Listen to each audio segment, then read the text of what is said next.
Meeting of the Albuquerque-Bernalillo County Water Utility Board to order. Councilor Jones, Commissioner Barboa, and Member Benavides are all excused. All other members are present.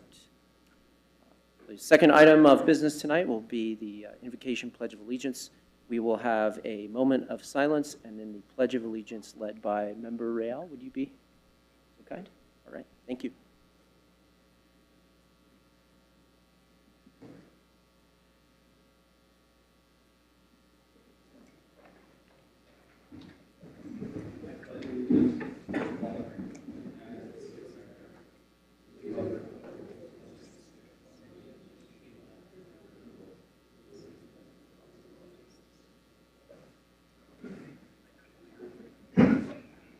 Thank you, Member Real. That takes us to item 3. I would make a motion to approve the September 20th, 2023 minutes. Is there a second? Second from Councilor Davis. All in favor, please say aye. Aye. None opposed. The motion carries unanimously. Item number 4, we have our quarterly employee recognition awards, my favorite part of these meetings. So if an employee is here to receive the award, please come forward when your name is called. So first one, Jessica Ridout for $300. Ms. Ridout is recognized for her assistance in development of a new web-friendly water waste reporting application. Thank you, Jessica.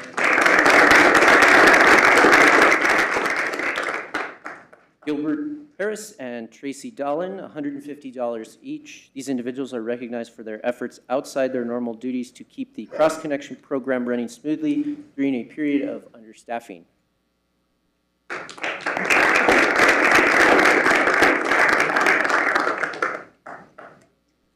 Anthony Gabaldon, $300. Mr. Gabaldon is recognized for expediting a retrofit of collections equipment to facilitate important sampling work. Priscilla Stevens and Amadeo Peña, $200 each. These individuals are recognized for exemplary efforts in training their replacements and facilitating the transition process after accepting new positions within the water utility. Estrellita Flores, Diane Pettigrew, and Derek King, $200 plus 8 hours each. These individuals are recognized for working more than 100 hours of overtime combined during the last quarter to cover shifts in the dispatch section while vacancies were being filled. Jacob Gonzalez, $200. Mr. Gonzalez is recognized for going above and beyond his regular duties in inspecting fire hydrants at the request of contractors and the Metropolitan Flood Control Authority.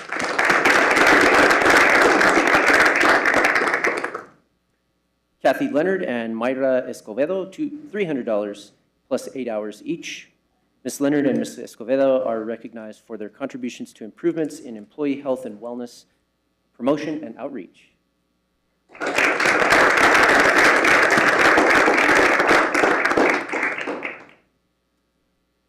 Santiago Lopez, Kenneth Chavez, and Isaac Jaramillo, $200 each. These individuals are recognized for going above and beyond in emergency repair efforts to ensure continuous operation of a critical hypochlorite pump.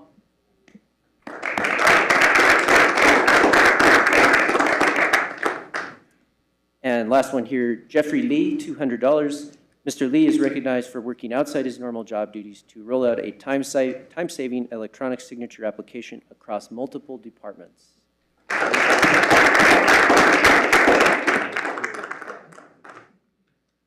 Just want to again express my appreciation on behalf of the board to all of these great employees doing good things for our utility and for our whole community. So thank you so much for what you do to make our community a better place. Item number 5, public comment. Ms. Salas, do we have anyone signed up to speak? Mr. Chair, we have one, Elaine Hebert. I'll bring her in. All right. Ms. Hebert, I believe you know the rules, but you'll have 3 minutes to speak with a 2.5-minute warning, and you have the floor when you're ready. Good afternoon. My name is Elaine Hebert. For many years, using my background in chemistry, law, and water planning, I have provided insights and suggestions to the ABCWA board. I provide my comments today continue the themes raised over the past several meetings of needing to be more flexible, understanding our surroundings, and planning together. Every day brings news that this year has been the hottest or the driest ever. That might become the news every year. Are we flexible enough to face these changes? The Sunport has recorded half the normal rainfall usually received by this time. 76% of the county is in extreme drought, next to the most serious category of exceptional drought. The 90-day outlook shows above average temperatures through December. The Rio Grande flows continue to be extremely low. Declining river flows make it harder for compliance with ESA requirements, and due to our prior debt under the compact, we can't use the captured spring flows at Cochiti Lake. Even though the lake is 208% of normal and lakeside bathroom streetlights in the parking lot are underwater. Meanwhile, current releases from Cochiti are not enough to satisfy the irrigation demand of non-Pueblo lands. A major trigger to the litigation with Texas was that the state had permitted too many groundwater users, increasing depletions. The lower Rio Grande is going to be keeping a much tighter eye on our deliveries to the Butte.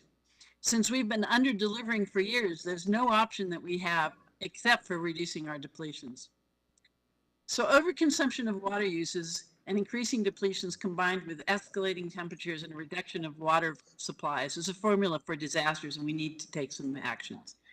One way would be to publish production data so that the public would understand what's happening. The water report shows that groundwater pumping is way over the goal. But because the GPCD goal is now 135, which wasn't in 2018, there's little chance of more than stage 0 drought ever being declared. My suggestion is to re-look at GPCD and all the issues that it has and develop a new metric. Furthermore, since we have such high depletions, a goal should be set to reduce depletions. And finally, given the recent op-eds and reports in the local papers, there's clearly a need for more collaboration. Rather than pointing fingers, what about the water utility, MRGCD, and Rio Rancho having an annual conference about the compact, discussing how it impacts each, and explaining how it's going to help reduce depletions? Thank you. Thank you for your comments, Ms. Hebert. Appreciate you being here with us. Item number 6, announcements and communications. Item A, our next scheduled meeting is November 22nd, 2023 at 5 p.m. in the Vincent Griego Council Chambers. And item 10B, OB 23-26, our CIP project update will be deferred to a later date. That takes us to item number 7, our introduction of legislation. So there'll be no vote on these items. This is for introduction. Item A is R 23-42, authorizing an agreement for water and sewer service for Santa Monica water and sewer improvements. We have Chris Cadena, our chief engineer, here to present. Yes, hello. Mr. Chair, members of the board, this is an introduction for a development agreement for a development located on the south side of Santa Monica Avenue, just east of Eubank. And it's for a single-family residential development that's going to extend public water lines and sewer lines. And service to this property is contingent upon the development paying their utility expansion charges and water resource charges. I stand for any questions. Any questions from the board? Not seeing any. Thank you, Mr. Cadena. We have no items on our consent agenda tonight, which takes us to our approvals, which there are quite a few of them, and most of these are going to be some grant agreements that we are looking at adopting. And so we have Ms. Marta Ortiz here to present on these agreements. And we'll have to take a vote on each item individually. Each item, I'll let you yes. Go ahead and present. So I'll present them again briefly so everybody can hear what they are. The list of resolutions being presented this evening are approval. They were introduced at the last meeting. To enter into grants agreements with the New Mexico Environment Department. The capital outlay funding was authorized in the 2023 New Mexico legislative session. The listing of projects include the aquifer storage recovery for $140,000, arsenic treatment facilities $115,000, the Bosque non-potable water reclamation plant and reuse project $300,000, Carnuel Community Wastewater System Upgrade Project in the amount of $300,000, money for monitoring and construction at the Kirtland Air Force Base bulk fuels facility for $526,000, the Southside Water Reclamation Plant outfall construction project for $318,000, and the last two are related to the Windrock wastewater reuse system, one for $5 million and the other is $250,000. Each of these would need a vote for each one. So I stand for questions on those. Any questions from the board on any of these items? All right, not seeing any, we'll get this kicked off then with the votes. I'd make a motion to approve item A, R23-31 for aquifer storage and recovery. Second from Vice Chair Feeblecorn. Seeing no discussion, all in favor, please say aye. Aye. Motion carries unanimously. Item B, I would make a motion to approve R23-32. Second. Second from Vice Chair Feeblecorn. All in favor, please say aye. Aye. Aye. Motion carries unanimously. Item C, do I have a motion for R23-33? And I'll second. Second from Commissioner Baca. Any discussion? Seeing none, all in favor, please say aye. Aye. Aye. Motion carries unanimously. Item D, R23-34, I make a motion to approve this for the Carnuel Community Wastewater Sewer Project. We have a second? Second from Vice Chair Feeblecorn. Seeing no discussion? Mr. Chairman, Yes.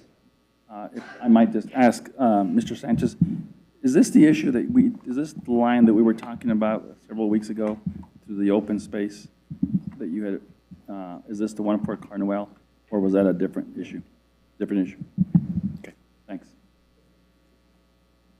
Okay. Any further discussion here?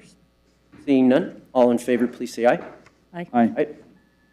Motion carries unanimously. Item E, do we have a motion for R23-35? Approval from Vice Chair Feeblecorn, I second. Any discussion? Seeing none, all in favor, please say aye. Aye. And opposed, the motion carries unanimously. Item F, I make a motion to approve R23-36, appropriation for the Southside Outfall Project.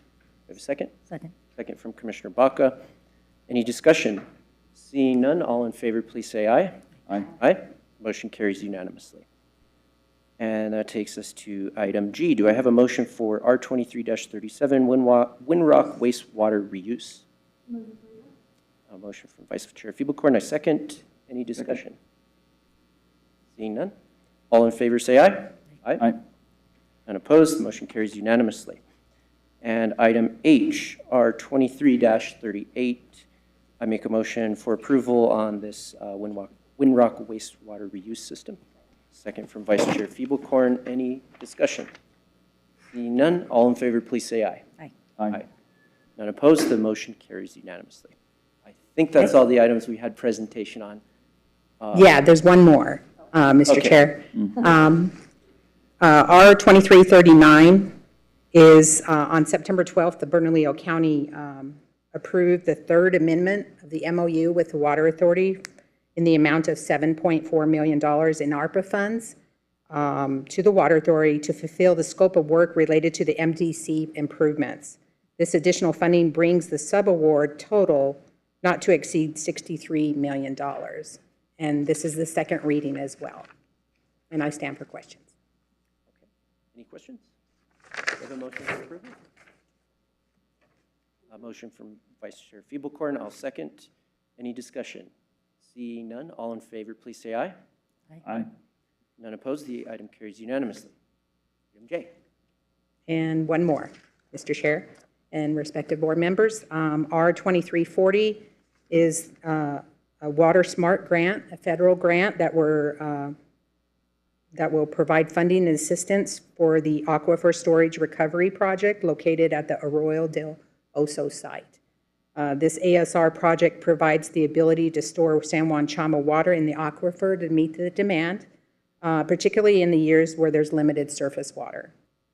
The ASR project is a vital part of the Water Authority's Water 2120 plan, and we request, this would request funding, permitting, and design for that project, and the Water Authority would provide a 50% match in the amount of $400,000. And I stand for questions. Move approval. And I second. Any discussion on this item? I do actually have one question for you on this. How is the scope going to change from sort of what we're already doing in the winter months, or what extra are we planning there on that site? So that would have to be deferred to the Water Resources Manager to answer that question. Here comes Mark.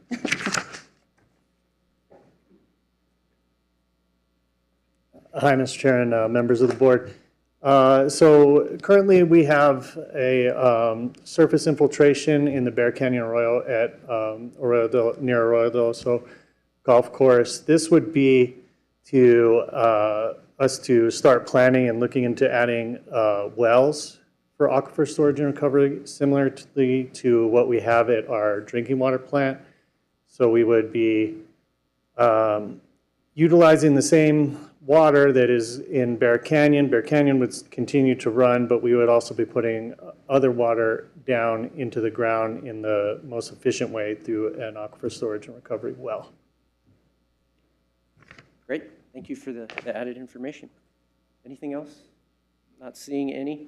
All in favor, please say aye. Aye. And opposed, the motion carries unanimously. Thank you, Mr. Chair. Thank you. And our final item on the approval list tonight is item KR 23-41, approving, subject to review and approval by the New Mexico Board of Finance, the sale of roughly 25 acres of surplus property. Director Sanchez. Mr. Chairman, members of the board, if you recall, you surplused and authorized the sale of 97 acres at Second and Rio Bravo and required that there be affordable housing. We had negotiated a sale with Yes Housing for the entire parcel. However, since then, the New Mexico Department of Transportation and Bernalillo County have postponed improvements to that corridor for about 3 years. Yes Housing has indicated they cannot finance the entire acquisition. They have asked for the acquisition of 25 acres at appraised value, which is $2.7 million. The New Mexico Board of Finance has required that this board reapprove a resolution authorizing this sale. They met yesterday and approved it, subject to you approving this resolution. There would be 300 units of affordable housing, and 80% would be affordable. So 240 new units.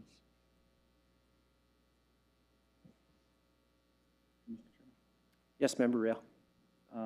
Mr. Sanchez, so does the remaining acreage, is that going to be put out again for potential uses, or is there a? Mr. Chairman, Member Rael, this would allow Yes Housing to retain an option on the remainder so that there's consistency with master planning and development and more affordable housing as it develops. And that would be subject to appraisal at that time.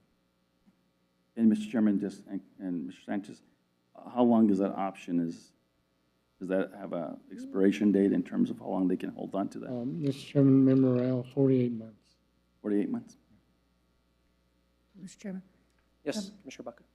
Mr. Sanchez, so are they going to do a master plan for the whole piece and then just do their financing and development of the first section, the 25 acres? Mr. Chairman, Commissioner Baca, they've in fact done a master Oh, they plan. have one already. And that's one of the reasons we want to extend that option so they can carry out the master plan. And the full master plan build-out is how many units? It depends on the market and whether there would be additional multifamily or single-family.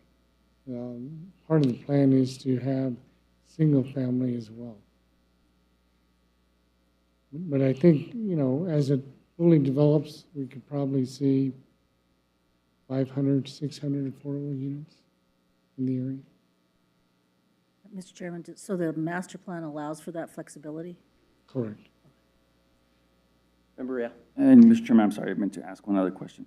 And Mr. Sanchez, does the option include the ability for Yes Housing to sell options to other private entities, or does that require them to come to you or to this board for approval? How does that work? Mr. Chairman, Member Royale, that's not contemplated, but it's not prohibited. But they would still be subject to the requirements this board has placed on the property. And you would have to approve it, as well as the New Mexico Board of Finance. Good to know. Vice All Chair right, thank you. Feeblecorn. Thank you, Mr. Chair. I just, no questions. Just wanted to say, I think this is a really exciting example of what this board can do. When we originally had this conversation last year with last year's board, a little grief around this, adding a requirement there be housing options available on the site. And, thanks to this board and the good work of Director Sanchez, we were able to make that happen. And look what we can do when we are all thinking about the good of the community. So I just want to say thank you to everybody involved in making this happen. And again, little addendums to the work that this board does can make a big difference for people. Any further questions? I just want to dovetail on what the Vice Chair said. This is a great way of the Water Authority participating in solving a really big challenge for the entire community and our piece and doing our part. So great work, Director. I make a motion for approval. A second from Vice Chair Feeblecorn. And any further discussion? Not seeing any. All in favor, please say aye. Aye. Aye. And the motion carries unanimously. So that takes us to our other business items, information only here. Item A is OB 23-25, our water report from Mr. Mark Kelly. Hello, Mr. Chair, members of the board. I'm Mark Kelly. I'm the Water Resources Division Manager, and here to talk about the water report. I apologize to the board. It should say September 2023 on there. There's a typo by my group.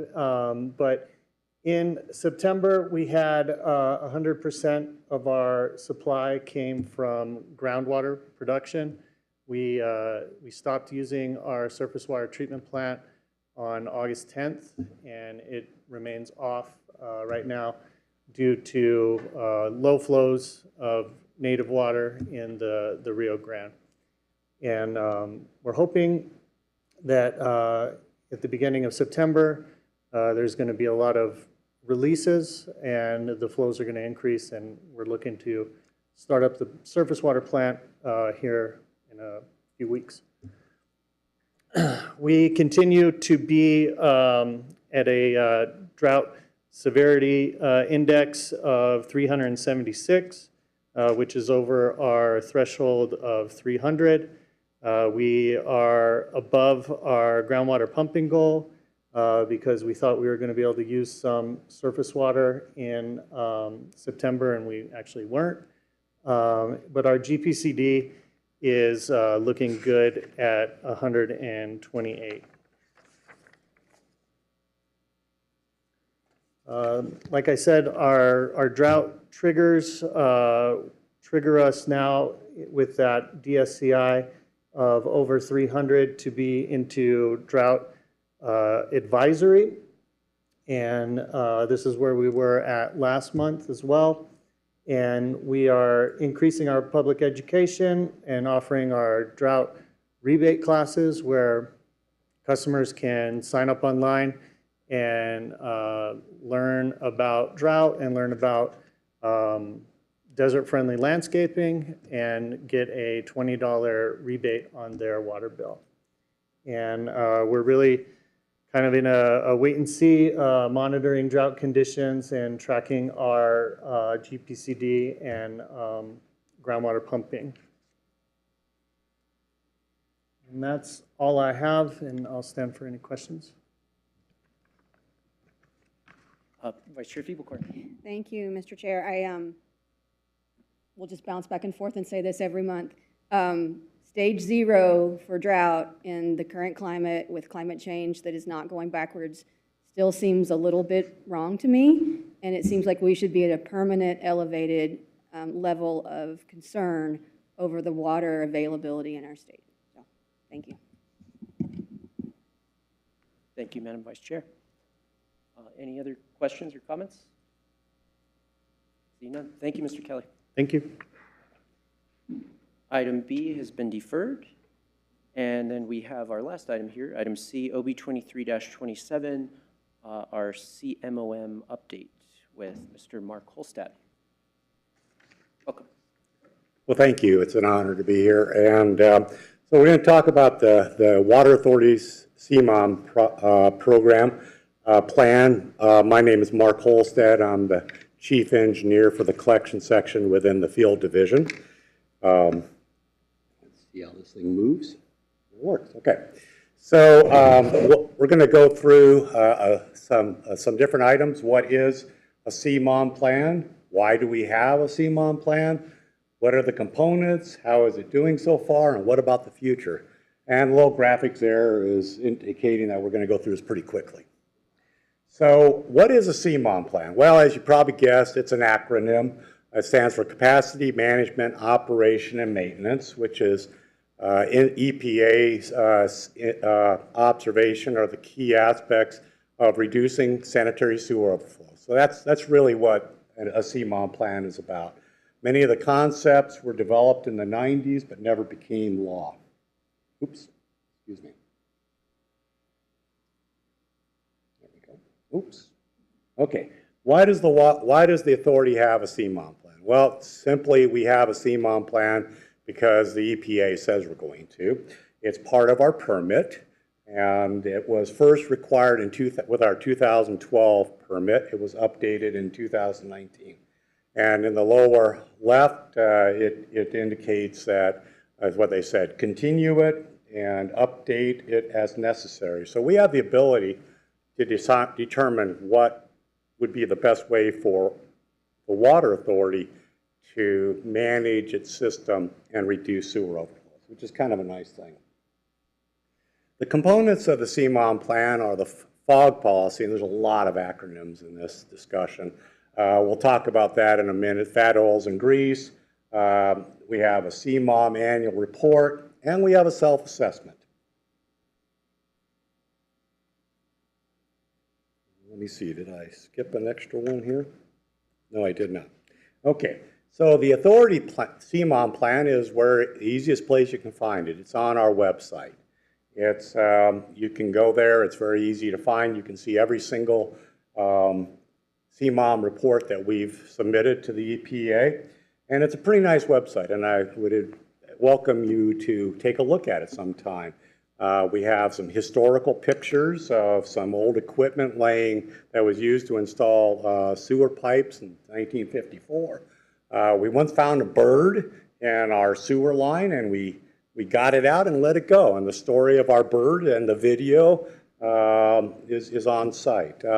That lower left picture there that shows responsibility is one of the coolest things we ever put on, because it shows exactly where our system starts and where the public system ends. And having that has really eliminated a lot of hard discussions, because people didn't believe that's where it was. They thought I was wrong. but now that it's on there.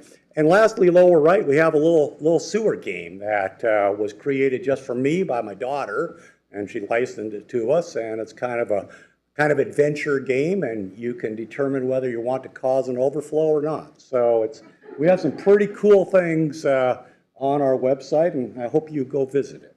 So I'm having a hard time with this thing, and I apologize. Okay, so FOG policy stands for fat, oils, and grease. It's a separate document, and it's required by the permit, and it's approved by the EPA. It works in conjunction with some other documents. The Sewer Use and Wastewater Control Ordinance, SUO, and Enforcement Response Plan, ERP, to reduce the sewer SSO rates and the fog loading to our main treatment plant, the Southside Water Reclamation Plant. It sets goals for inspecting food service establishments, FSEs, and it describes the enforcement used by our people.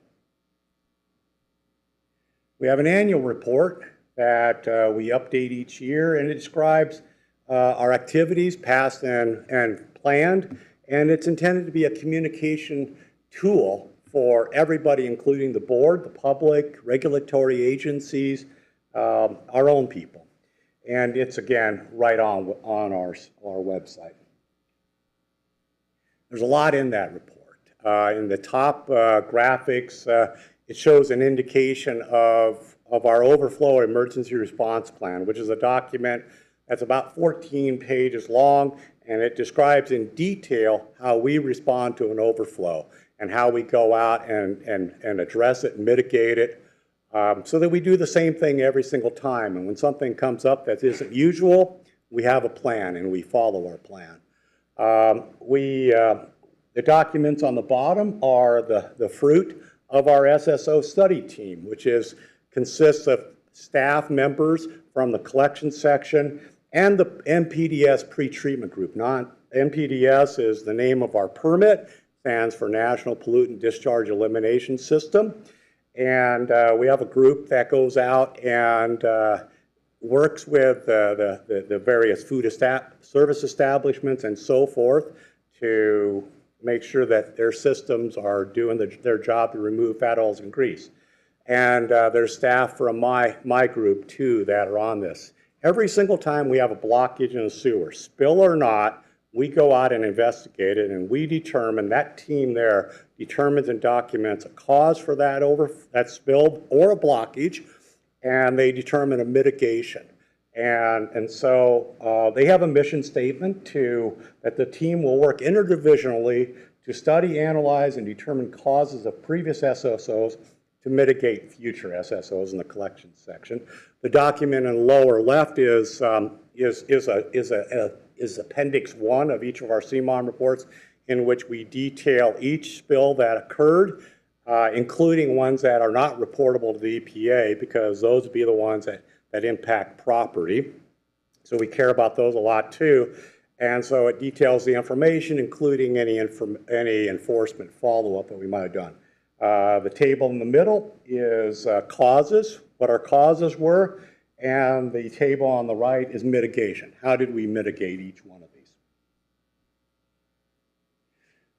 The annual report also outlines the actions implemented and ongoing programs. Some example, of course, is the implementation of the FOG policy, any updates to our OERP, and anything interesting about how we utilized it. Our force main inspection program, our closed circuit TV inspection program, our cleaning program, our pilot manhole monitoring program.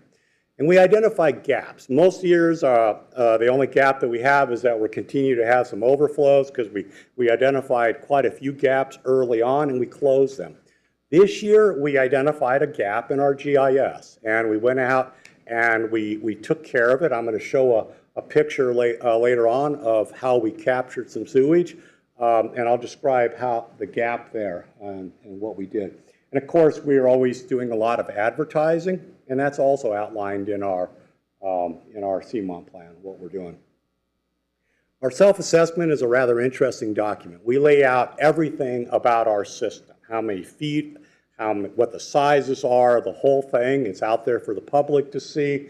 And we have the EPA recommends, they think this is a good idea. We reference their thing where we should do that. And they have, I don't know, it's so many hundreds, I should have looked it up. There's like 300 different questions that they think will give you a feel for whether or not you have a good program and where you should focus some efforts. And so we answer all those questions. We publish it. The one I'm showing here is some of the stuff from our satellite communities. And how many satellite communities do you have? Do you know where they are? Do you have contracts? Things like that.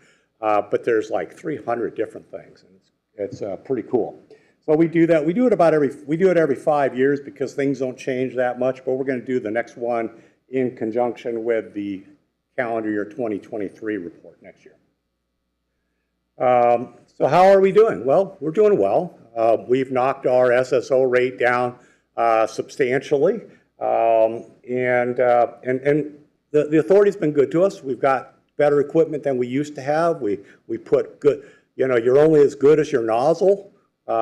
We jet these things, and we got good nozzles. We got good equipment, okay? And we know how to clean sewers. That's before and after from 2009. It was heavily impacted with grease. And if a sewer line could be beautiful, the one on the right is beautiful. And I think it can be. The future, we're looking at effective cleaning. I just was part of the group. I'm a member of the Water Environment Federation Collection Systems Committee Technical Practice Group, Project Group, and we're looking at operation maintenance cleaning, which is a topic near and dear to my heart, obviously. And we just had a session, and we're looking to see if we can move the industry towards criteria that's more effective use of the public's monies and the resources, and put the money in the best place to get the most bang for the buck.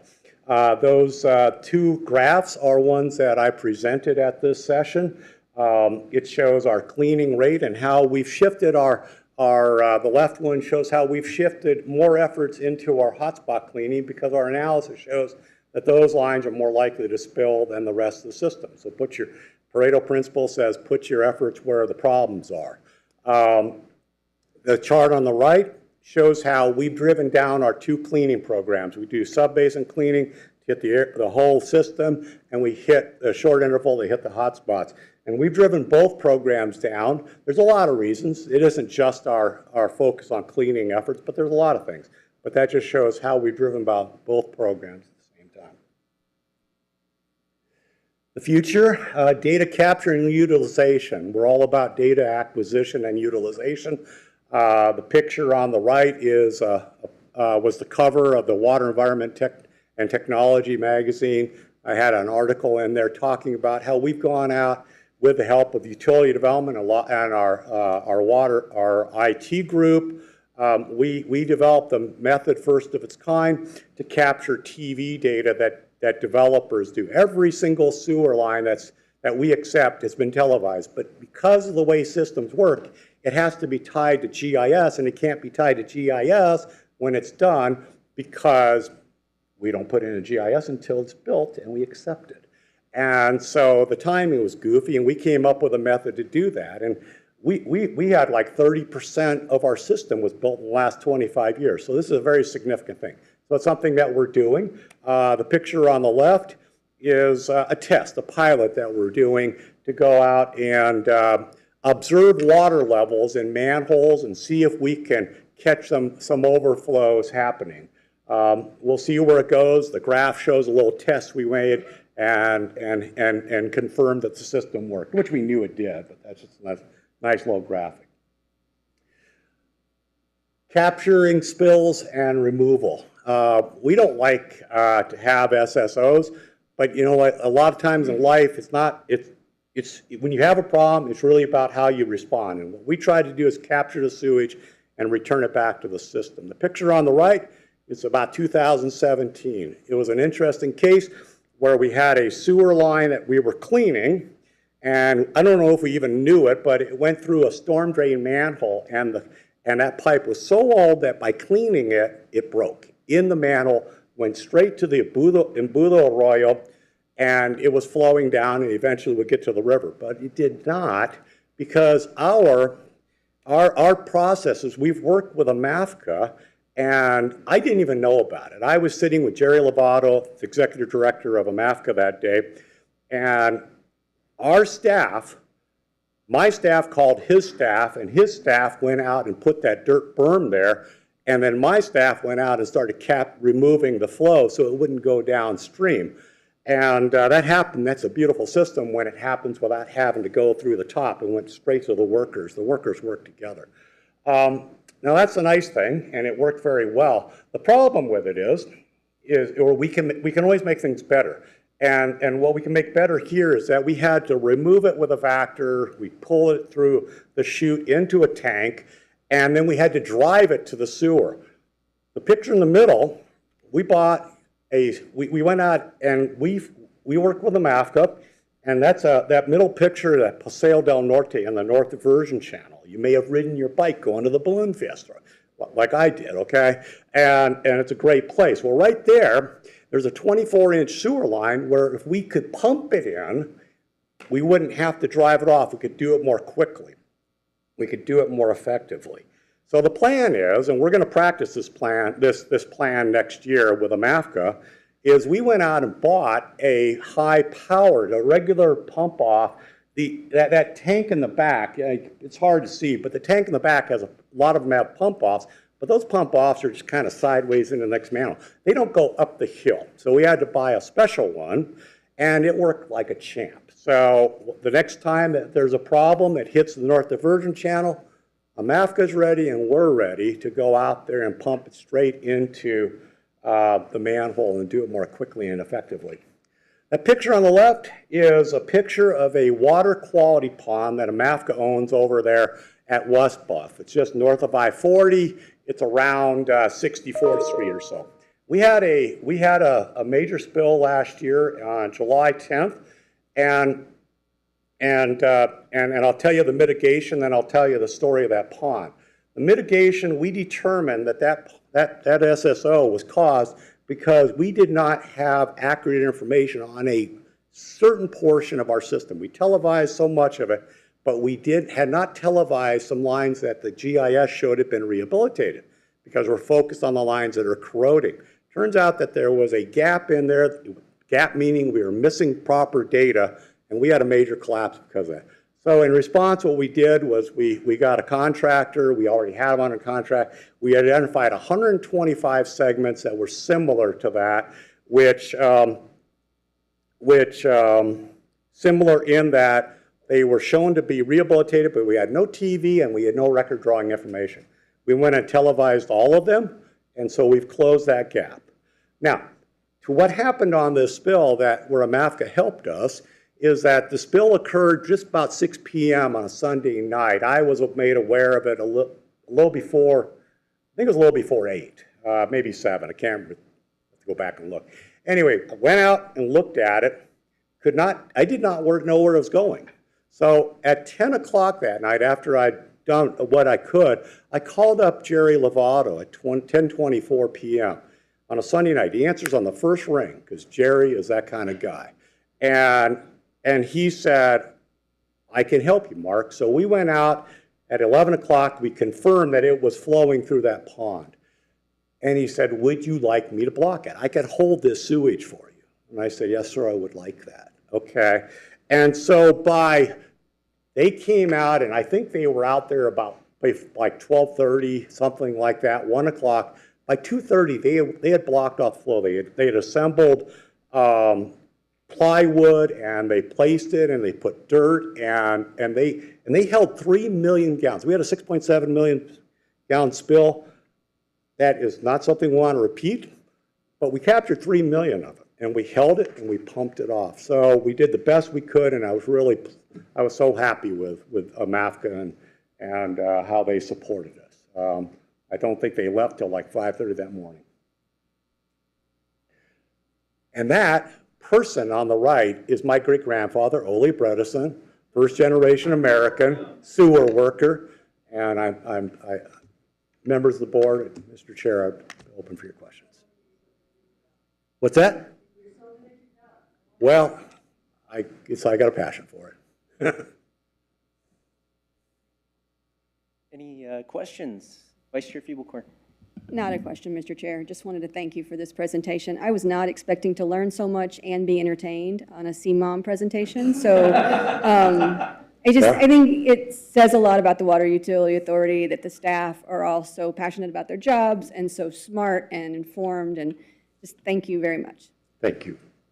Appreciate it. Can't say it better. Thank you for your passion and your update, Mr. Holstead. Oh, yes, Mr. Real, Member Real. Mr. Chairman, I wanted to ask you a question to our speaker. I'm sorry. So this SSO stuff. So I had an SSO in one of my one of my sewer lines in my property. Yes. But the question I was wanted to know from you all is, do you all do the cameras on the vacuum system as well in the areas like in the North Valley? And do you have those all, if you will, in the GIS or your GIS mapping system? And the reason for that is that from time to time, it seems like that vacuum system works fairly well almost all of the time. But there's been some issues around the Rio Grande area there by Ortega, and I just don't know if that's a result of the age of the system or if it's also that there's more development in that area. We're doing a lot of work on our vacuum system. You asked specifically about whether or not we TV it. We only TV that system. It's non-corrosive material, so we don't seem to believe we have a problem. There's nothing. The reason we're TVing most of it is looking for breaks, and the vacuum system, because of its nature, tells us if there's a problem, and we don't result in a spill. But let's say there's like one of the things that will happen is gravel or something will get in there, and there's these lifts in there, and this stuff is going like, I don't know, 20 feet per second or something. It's almost raining sideways, is like a way I like to think about it. And it's required to have lifts, and that piece of gravel will hit the same stupid spot on that lift until eventually it breaks. And we will, we have one thing we have is a camera that we can put into a lateral and find out exactly where it is. We also have some equipment that is acoustic that will allow us to identify, again, exactly where the break is. We are working with the company that provided us the original analysis that still supports us with all the equipment is AirVac, and we're working with them to expand our spreadsheet analysis to understand the systems. Most of the North Valley is in pretty good shape in terms of service, so I'd be interested in hearing more later. But we, let's see. Yeah, one of the things that we really did that really improved our system and in our vacuum systems was the big problem we have is when power goes out. And our system will get waterlogged, and our people used to spend the next that entire day and the next 2 16-hour days bringing the system back up. Now what we do is we have some pre-positioned portable generators, and we have a SOP that we follow each time. We've had times when 4 have gone out on the same night, and they know which one's the most critical. They go to that, the electrician comes out, they hook it up, and it's running, and they go to the next one, and they go to bed at a normal time, and they have a regular shift the next day. Mr. Chairman, just one other follow-up. I appreciate at least getting a sense of why you all manage that system. I mean, I would say to you on the whole, it always is very reliable and very, very good service. We have some notice, maybe as you said, maybe it happens more during the times when you have a power failure of sorts that creates an issue. I'd be interested in hearing more about what you've observed too. The other question I was going to ask you is, and I don't know that you might have the answer, or maybe the folks from CIP have, but the work that's being done at Ladera and some of that work on, I think it's a sewer line kind of project. Right. Can you just give me a quick update in terms of how much longer that's going to continue there at the golf course? I do not know how much longer. It is a interceptor rehabilitation using cured-in-place lining. And they did the first half, and I think they're doing the next part. I think it's in 2 halves, but I don't know the schedule. Well, Mr. Chairman and Mr. Sanchez and your staff, I would say that, we're getting I've gotten some calls as it relates to how much longer that work will happen. So getting a little bit of information would be helpful, especially and some of us who have perceived ourselves to be decent golfers, which we're not. But I will say that I will thank you because that meant the tee box got moved a lot closer to the green. And it seems to have helped at least my score to some extent. Nothing more than an eraser couldn't take care of. But anyway, I appreciate if somebody gave me that information, that'd be great. Thank you. Any other questions? Thank you so much. Thank you. And that concludes our meeting. I call this meeting adjourned.